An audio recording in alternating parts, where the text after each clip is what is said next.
I've been thrown off track more times than I can count. Not just once, but over and over again. And every time, getting back on track felt almost impossible. For most of my life, I didn't think much about self-improvement. I grew up playing video games. That was the goal. Just game, eat, sleep, repeat. Even in college, nothing really changed. I didn't study, I just played.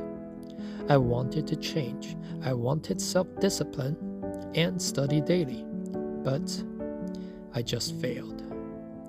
I did manage to develop a daily exercise habit during college. It was the only self-improvement habit that I had. I have always disliked reading.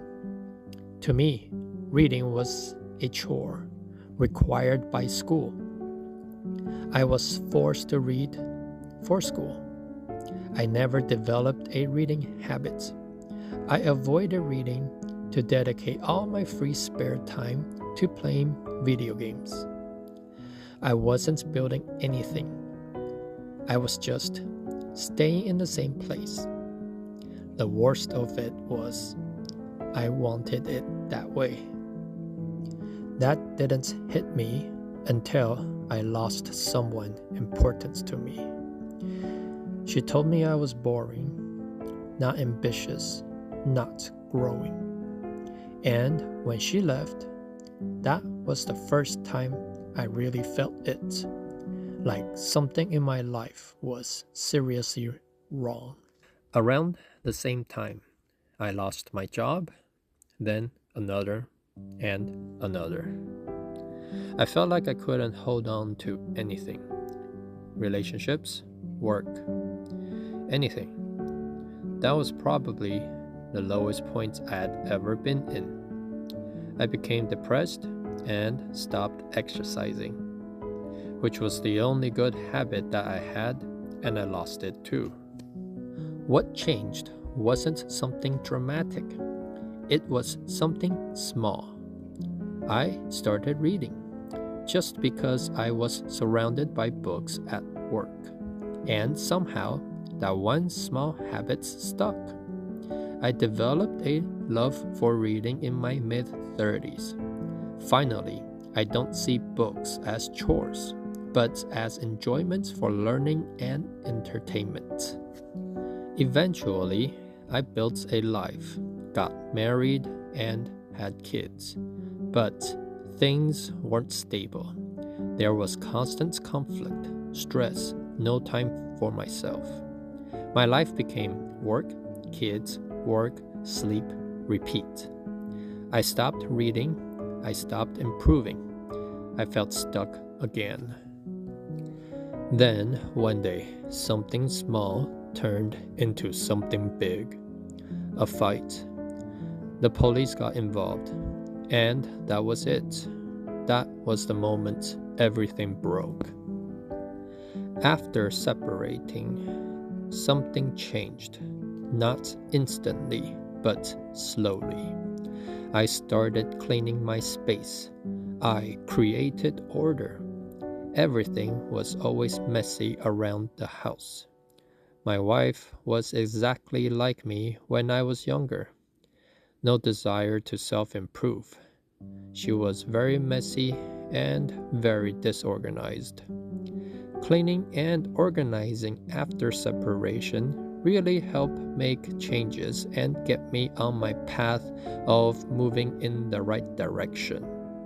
And for the first time in a long time, my mind felt clear again. But here's what I realized. The hardest part isn't starting. It's starting again after you've fallen off. Because every time I tried to come back, I expected too much from myself. I thought, if I can't run properly, I won't run at all. I like the feeling of that runner's high, where you just ran and cleared your mind. Feeling of stress releasing, If I can't run consistently to get in shape to achieve that runner's high, what's the point of running? I will just experience that miserable feeling of out of breath. If I can't read for an hour, why bother? So I did nothing. That's the trap, the perfection trap. Another trap is setting too many goals or setting unrealistic goals. This is important to keep in mind. We're all human and we have limits. There's only so much we can do and accomplish. Focus on one small goal at a time. Accomplish one goal before setting the next goal. Sometimes, if that one goal is too big, then scale it down or break it down to pieces. What actually worked was 5-minute walks instead of runs, 1 to 2 pages instead of full reading sessions. Not impressive, not exciting, but sustainable.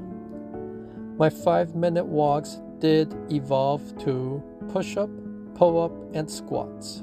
However, we need to stay realistic. I'm still not running 2 to 3 miles like I did when I was young and single. I still have kids, and I don't have 30 minutes to dedicate to go on a long run like I did. What is achievable is doing these exercises when there is 2 or 3 minutes to spare. This is sustainable and can be done throughout the day. Looking back, this is exactly why I failed in college. I tried to go from nothing to 2 to 3 hours of studying a day. That's like trying to run a marathon without ever training. Of course I failed. Life isn't about staying on track perfectly. You're going to fall off, sometimes for days, sometimes for years. What matters is, can you come back in a way that actually works? Even if it's just 5 minutes, just don't stop moving.